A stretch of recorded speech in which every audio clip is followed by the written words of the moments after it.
Hola, hola, don Enrique. Bienvenido a Pasos del Camino, un proyecto del Camino de Santiago para el Camino de Santiago y es un gran placer tenerlo aquí como invitado para hablarnos de algo tan bonito como es el Camino de Santiago.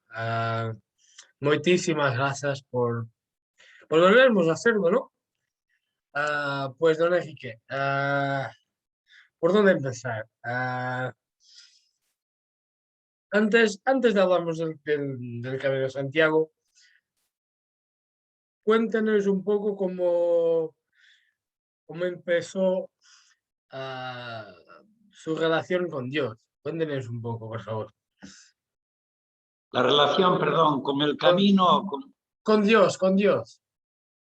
bueno, pues la relación, digamos, con Dios, en nuestro caso, viene dado un poco por la tradición y también por las costumbres que hay en nuestro pueblo.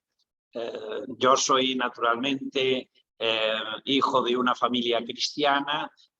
Galicia es un pueblo esencialmente de tradición y de vida cristiana, y ahí comenzó desde niño pues con el ejemplo de la familia, una familia también que era religiosa. Nos fueron acercando, digamos, transmitiéndonos todos los valores que ellos tenían y querían que nos educáramos, que fuéramos de alguna manera honestos, sinceros, y entre esos valores sin duda nos transmitieron también la fe.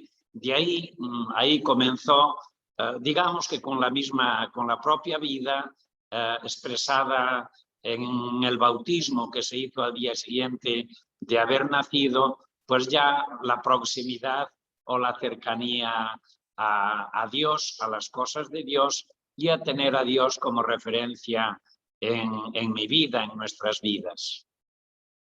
Qué bonito, qué bonito. ¿Y se acuerda cuándo fue así, el primero contacto con el Camino de Santiago? También al estar cerca de Santiago de Compostela, de alguna manera la peregrinación se nos hizo familiar. No con la intensidad con la que se está viviendo actualmente, pero sí recuerdo que ya por la década de los 60, cuando era Año Santo, se acercaba la gente a Santiago y se venía desde el seminario. Nuestro seminario está en Padrón, a unos 30 kilómetros de Santiago, y cuando era el Año Santo teníamos también una jornada de venir a la catedral, donde nos juntábamos toda la familia franciscana de Galicia, al menos, o de España, y hacíamos el día de la peregrinación franciscana.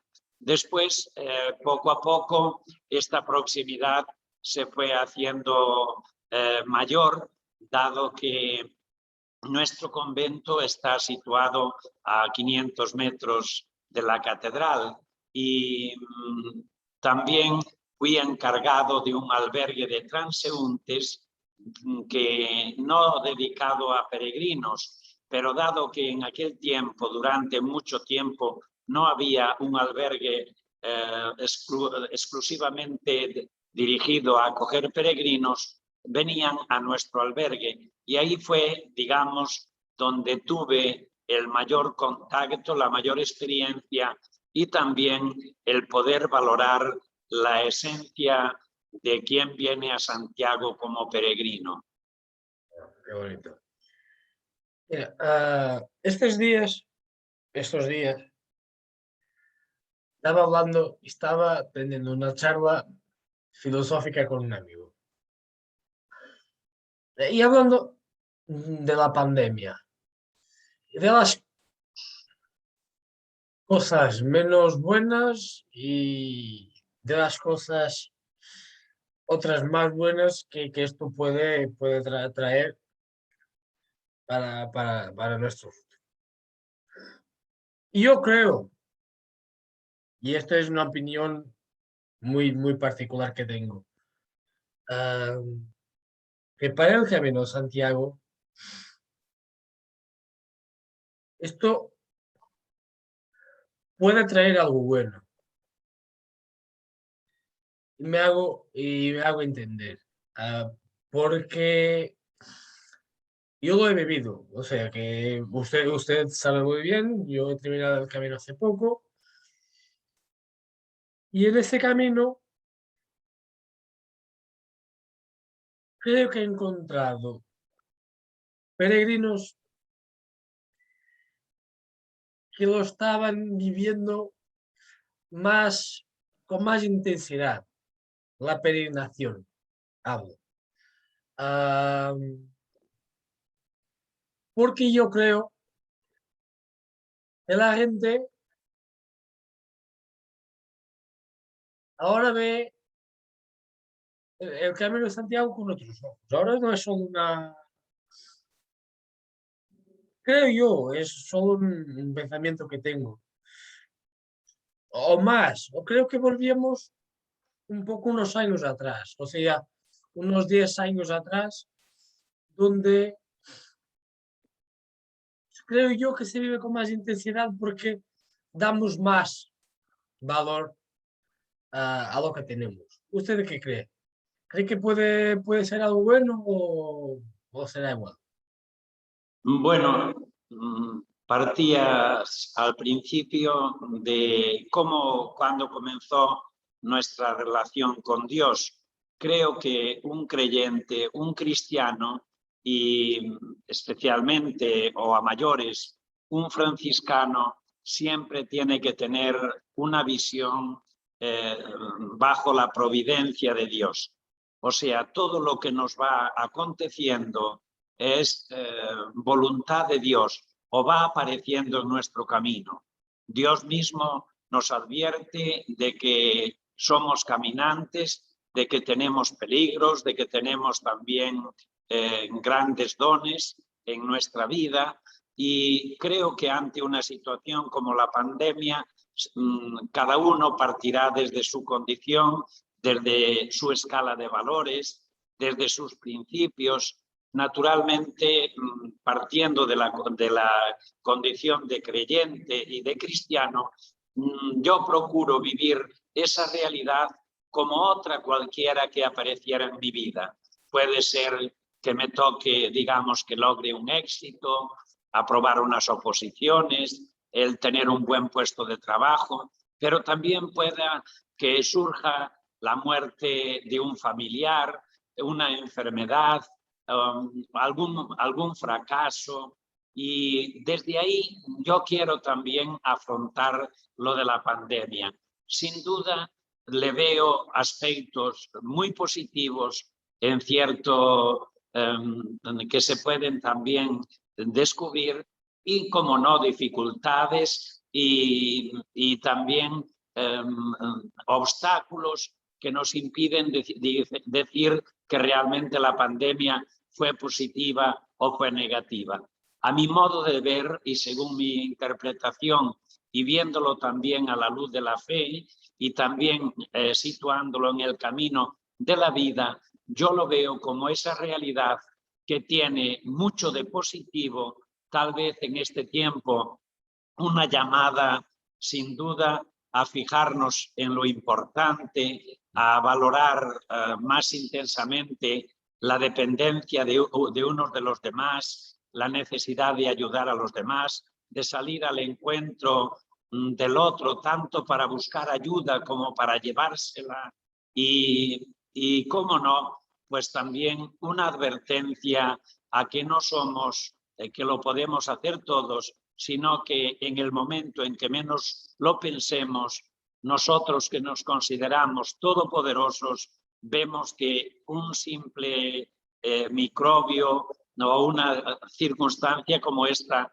nos hace o nos pone a todos en peligro. De ahí que considero que vivir esta realidad de la pandemia depende mucho de cómo la interpretemos. Se debe interpretar a nivel personal, a nivel familiar, a nivel también, yo que sé, de parroquia, de pueblo, a nivel de nación y a nivel mundial. Y en todas esas dimensiones hay aspectos muy positivos y hay aspectos también realmente preocupantes. Don Enrique,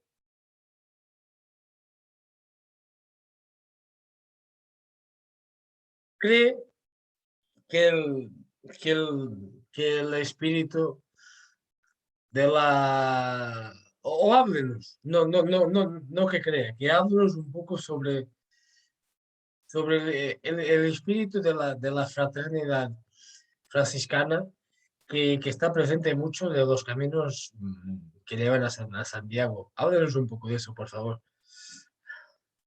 Bueno, me parece que es un tema que ha sido siempre prioritario en el mensaje cristiano.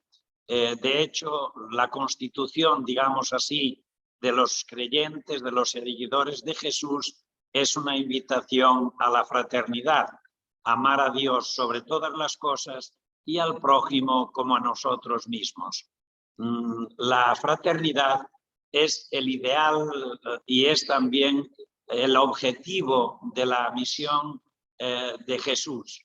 Jesús es el Hijo de Dios y Él ha tenido siempre la preocupación de hacernos a todos hermanos. Yo creo que es también el método que nunca pasa de moda, que siempre es novedoso, que siempre es actual, que no logrará superarse por ninguna otra propuesta, la de trabajar, luchar, hacer realidad la fraternidad.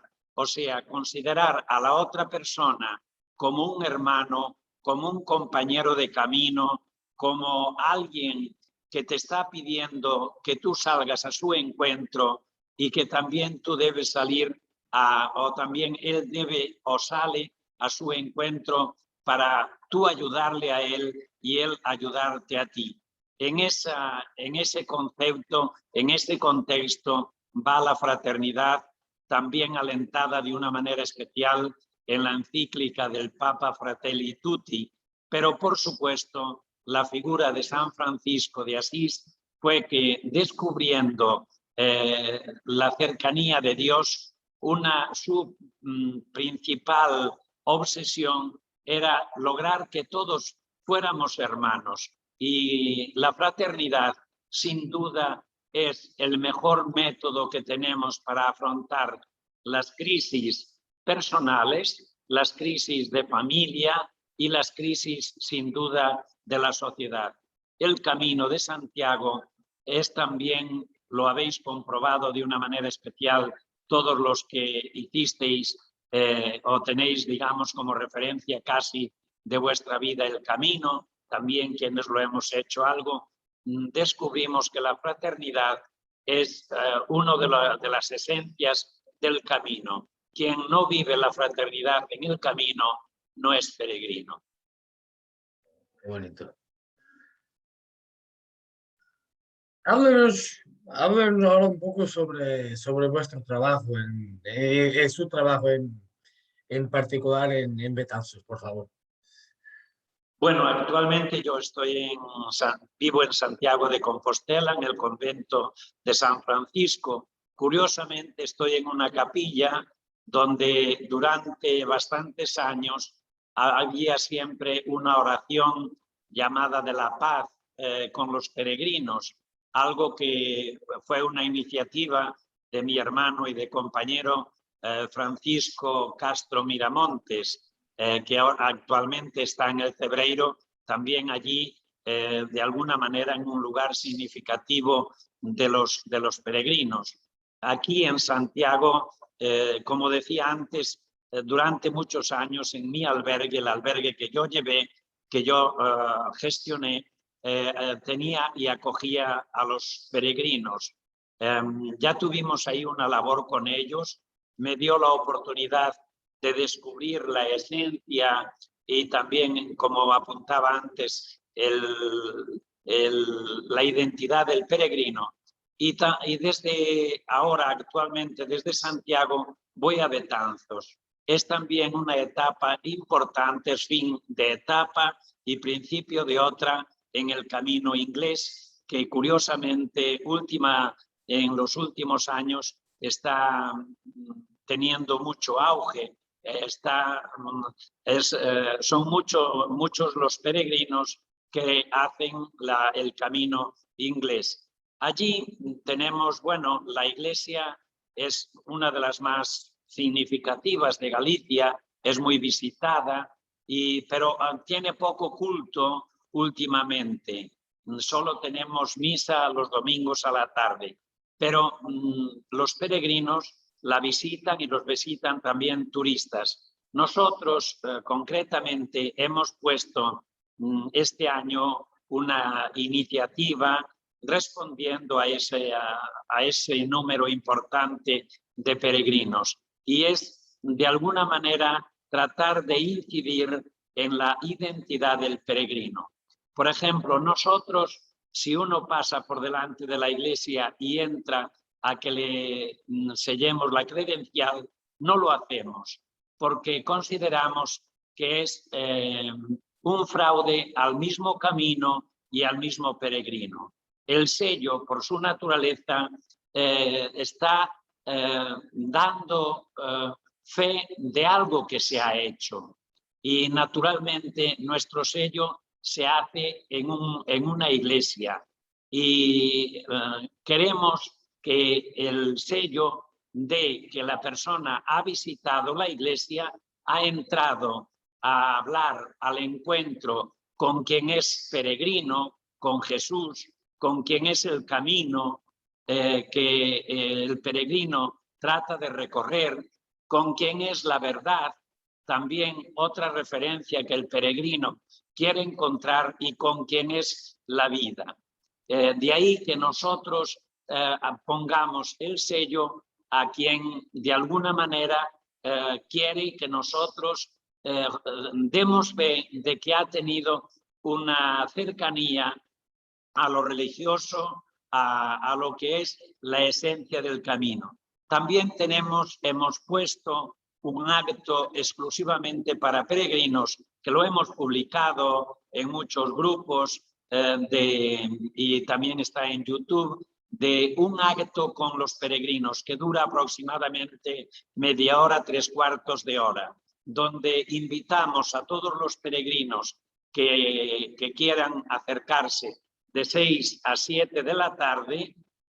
Tenemos un acto en la iglesia, lectura del Evangelio, escuchar una canción de Jesús como peregrino, dialogar y manifestar la relación, o digamos un testimonio de vida del propio peregrino, y después la bendición de todos.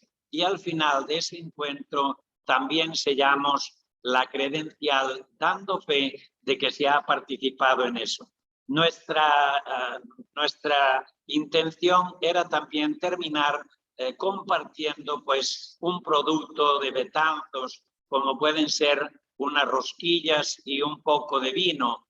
No hemos logrado, curiosamente, que eso se realizara, porque los peregrinos vienen y pasan que se les selle la credencial, pero no participan en un acto que, a mi modo de entender, es significativo, importante, no muy común en el camino, pero también nos hemos llevado un poco la decepción de que se demanda atención, pero después, a la hora de la verdad, no les preocupa, o por lo menos eso queremos entender, que pasan por allí cientos de peregrinos y, a pesar de haber oído y tener la información, pues no se interesan por esta celebración exclusivamente dirigida a los peregrinos. ¿Sabe una cosa? Yo creo, sobre eso que habla, yo creo que los peregrinos deberían de tener en mente esto, nada más que esto. No pases por el camino, deja que el camino pase por ti. es lo que diría. Porque solamente ahora no, como he dicho, creo que ahora con la pandemia ha cambiado también un poco. Pero en los últimos años la gente pasaba por el camino, no estaba en el camino, pasaba por el camino. Ahora creo que sí, que cambió, volviendo un poco atrás. Mira, hay, yo creo, ahora volviendo un poco atrás, decía un amigo mío también franciscano aquí en Portugal, y me ha dicho, mira, que ser franciscano ah, o escogió o quiso ser franciscano porque encontraba ah, alegría en las cosas pequeñas. Me lo ha dicho hace 2 años, creo. Ah, el Camino de Santiago también es así. Que nosotros nos damos cuenta que, que con tan poco, y somos tan felices caminando. ¿Usted cree que se puede hacer esta comparación entre ser franciscano y ser un peregrino? Bueno, sin duda, San Francisco fue peregrino a Santiago y considero que gran parte del espíritu franciscano se lo ha inculcado una dimensión, un aspecto que es característico de San Francisco, que es la itinerancia. Digamos, el no estar fijo en un lugar, sino estar siempre en camino. Francisco vino a Santiago, quería venir también a Marruecos de misionero, fue de peregrino a Tierra Santa, de ahí que ciertamente el camino en ese aspecto ayuda, fortalece, indica cómo debe ser nuestra vida de caminantes, de peregrinos, no solo como franciscanos. Y haciendo una pequeña matización, el peregrino tiene, igual que el que se va a casar o el que entra en una comunidad religiosa, a veces tenemos que cambiar un poco el preconcepto. Yo no puedo pensar en casarme y entonces decir, bueno, mi mujer tiene que tener capacidad para saber atender las cosas de casa, capacidad para entregarse a los demás. O sea, le estoy pidiendo, exigiendo a la otra persona prácticamente las cualidades que tienen los productos que se ofrecen, pongamos por ejemplo en el Corte Inglés. El planteamiento cristiano es totalmente distinto. Yo voy al camino no tanto a recibir, sino a dar.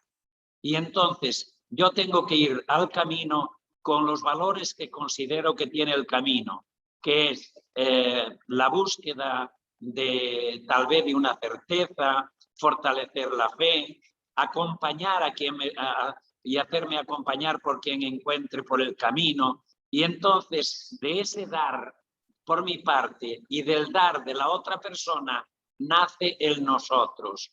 O sea, sino porque el planteamiento de que yo voy a buscar el día que el camino tenga todas las condiciones, esté preparado, allá voy yo para, como si fuera un señorito, recorrer la alfombra que otros me han preparado. Yo como peregrino y como caminante y como auténtico buscador de la verdad y también según la mentalidad y el espíritu evangélico, yo tengo que salir al camino con mi mochila cargada de cosas muy ligeras, por supuesto, pero para dar, no ir con la mochila solo para recibir y exigir lo que me den los demás. Cuando un peregrino va exigiendo por el camino, diríamos que ha equivocado tal vez su opción. Sin duda, mi amigo, sin duda. Como decía San Francisco, el viaje es esencial para el sueño, ¿no? Perdón, no te entendí. ¿El viaje? Es esencial para el sueño, en las palabras de San Francisco.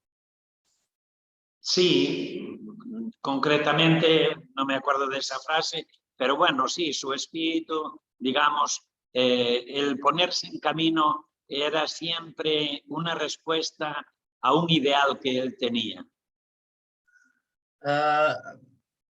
Don Enrique, hablemos ahora un poco sobre algo que usted colabora y algo que lo veo como algo muy importante. Háblanos de ese programa que es la familia abierta, por favor. Bueno, en nuestra vida, la de cada uno, yo creo que estamos viendo la tuya, seguramente sin saber por qué, te ves implicado y muy implicado y con una vocación, con un ideal en promover el camino, en recorrer el camino, en vincular tu vida al Señor, pero a través del apóstol Santiago. De igual manera, los que nos acercamos al Evangelio y concretamente a San Francisco, vamos viendo también, van surgiendo en nosotros inquietudes y llamadas a dar respuesta a problemas, a necesidades que hay en nuestro entorno. Hemos puesto, y lo tenemos en Betanzos, algo que también que hemos divulgado, que hay una situación actualmente que es una forma de pobreza que se está acrecentando, y es la situación de las personas que viven o se encuentran solas. Hay mucha gente que está sola y de ahí surgió una idea que por diversas razones y por proximidad también al mundo de los necesitados, yo me fui haciendo sensiblemente o mi sensibilidad se acercó a esas personas. Y entonces se trata de decir, una persona que está sola y otra persona que está sola, digamos, la soledad junto a otra soledad hacen una compañía. Y nosotros proponemos que en una casa, por ejemplo, en las parroquias hay muchas casas rectorales, me parece que en Portugal decís freguesías o la parroquia, pues y hay la casa donde ordinariamente vivía el sacerdote y está vacía, o también una escuela, alguna casa que esté, digamos, que se pueda usar. Y nuestra propuesta es que las personas que viven solas en el entorno, en lugar de estar solas todo el día en su casa, se acerquen a esa casa y juntas vivan en común. No que duerman allí, sino que decir, a mí hoy no me apetece estar solo en casa, me acerco a esa casa, allí están los demás, juntos preparamos la mesa, hacemos el desayuno, hacemos la comida, hacemos las compras, limpiamos la casa, o sea, algo que sea lo más posible, lo más parecido a la familia. Y eso lo estamos viviendo actualmente concretamente en Betanzos, en el convento de San Francisco, y está surgiendo en otras parroquias. Entre ellas, Cáritas de Santiago de Compostela está iniciando también esa labor con las personas que están o que viven o se sienten solas. Y eso sería, lo pueden ver también en internet, con poner familia abierta, se puede ver alguna noticia o ver en qué consiste nuestro proyecto. Don Enrique, ahora quiero preguntar una cosa, algo que me interesó mucho y lo he descubierto hace poco tiempo. Estos días, cuando llegué a Santiago, creo que el día después de estar con usted, o el otro día, ahora no me acuerdo, yo me fui a visitar por segunda vez en mi vida, porque ya lo había hecho, pero lo he hecho otra vez, el museo de la Catedral de Santiago, ¿vale?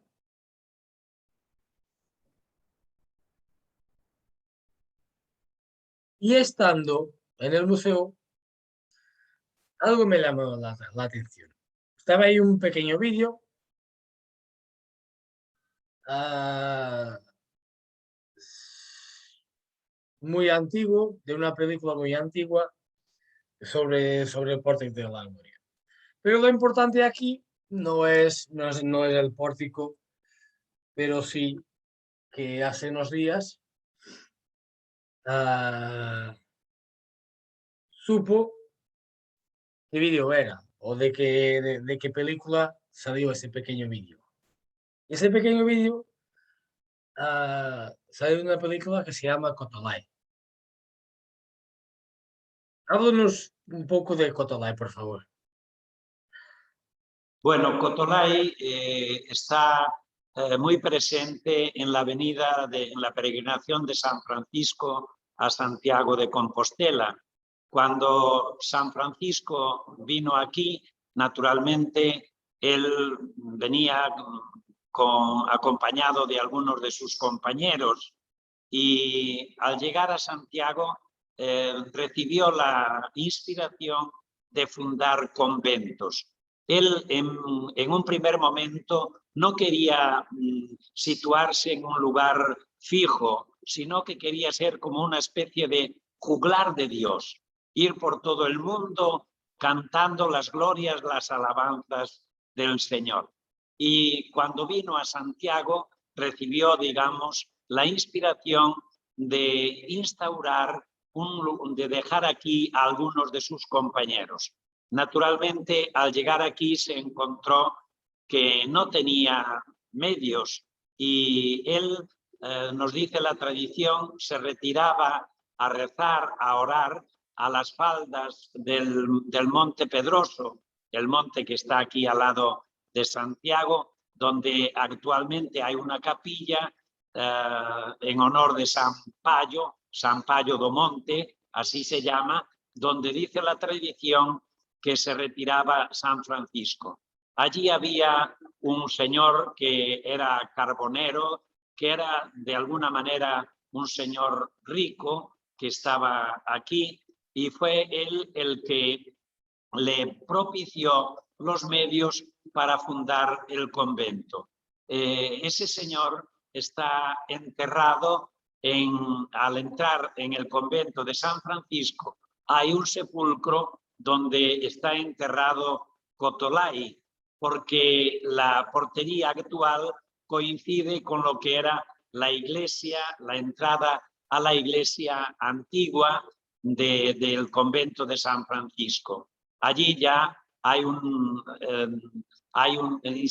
inscripción que narra la leyenda de que viniendo San Francisco a Santiago fue acogido por Cotolai, quien le dio los medios para que él pudiera dejar aquí una comunidad. De hecho, nuestra presencia en Santiago está documentada desde el año 1224, según parece. Qué bonito, qué bonito. Don Enrique, estamos llegando al final de esta nuestra charla, pero ahora le quería pedir una cosa para terminarnos. Quería que le dejase un mensaje, lo que le va en la alma para los peregrinos que escuchen esto. Por favor. Bueno, a mí no creo que no debo dar consejos, sobre todo cuando mi experiencia como peregrino es mínima. He hecho el camino una vez desde Sarria a Santiago, también desde mi pueblo durante una noche, que fueron 40 kilómetros lloviendo, pero fue una experiencia muy bonita, sobre todo porque venía acompañado de la gente de mi parroquia y ese caminar indicaba, era una experiencia, una parábola de la iglesia, del pueblo de Dios que camina fortaleciendo su fe, expresando su fe. Lo que le indicaría o me indicaría a mí mismo en caso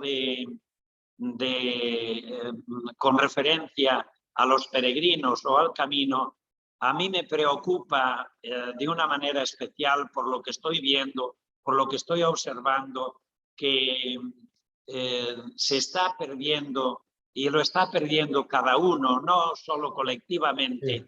pero sería peor que cada peregrino o cada persona que inicia el camino llegara a Santiago sin haber hecho el camino, sin ser auténticamente peregrino.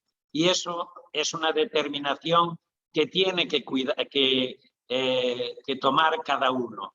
No tomarla es como un engaño. Un peregrino le puede enseñar todas las credenciales o llegar lleno de sello, pero será una credencial o una Compostela sin contenido. De hecho, a mí me surge una idea y me parece triste que un peregrino llegue con los sellos no sé, de todas las tabernas, de todos los restaurantes. Eso me lleva a pensar que al final debía haber al menos 3 o más Compostelas, la que realmente se da por haber peregrinado, por haber visto la esencia del camino en todo el tiempo, o sea, el arrepentimiento, también los propósitos, digamos, lo que configura los elementos que realmente determinan al peregrino, y que eso debe ser garantizado por la credencial, el haber entrado, o al menos, si está cerrada, poniéndose a la puerta de la iglesia, mirando la cruz que está en la iglesia, porque cada parroquia, aunque esté cerrada, tiene una gran historia. Cada iglesia tiene la historia única de una comunidad cristiana que ha nacido allí. O sea que el peregrino tampoco debe poner la disculpa de que las iglesias están cerradas, porque también el hecho de que las iglesias estén cerradas debe ser una lección para los peregrinos. ¿Por qué las iglesias están cerradas y en cambio hay tantos negocios abiertos? ¿Quién está equivocado? No es solo la iglesia, somos todos, y realmente exigimos fe, y también eso también es una llamada a que haya vocaciones.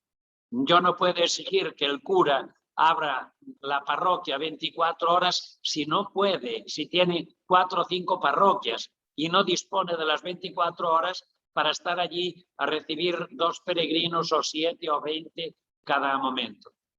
Entonces, en definitiva, mi propuesta es que al peregrino, a cada peregrino, al grupo que se decide hacer el peregrino, a las asociaciones de peregrinos, no se olviden de hacer el camino, en realidad de ser peregrinos y no ser otra cosa. Bueno, Enrique, muito obrigado. Muchísimas gracias. Ya sabe que es un placer charlar con usted. Muchísimas, muchísimas gracias, en serio. Y nos vemos muy pronto, otra vez en Santiago. O esta vez en Betanzos. Alguna vez lo tengo que ver en Betanzos, que quiero muchísimo conocer la iglesia. Cuando quieras, y termino un poco con ese gesto significativo que es el abrazo al apóstol. El peregrino que se va de Santiago sin dar el abrazo al apóstol, aunque no sea físicamente por lo de la pandemia, pero el apóstol, no solo le damos el abrazo al apóstol, sino que el apóstol también nos da el abrazo a nosotros. Y lo mismo hacemos todos los de Santiago, damos emocionados el abrazo al peregrino que nos llega, y también recibimos ese abrazo lleno de innumerables experiencias que nos trae cada día el peregrino. Gracias, peregrinos.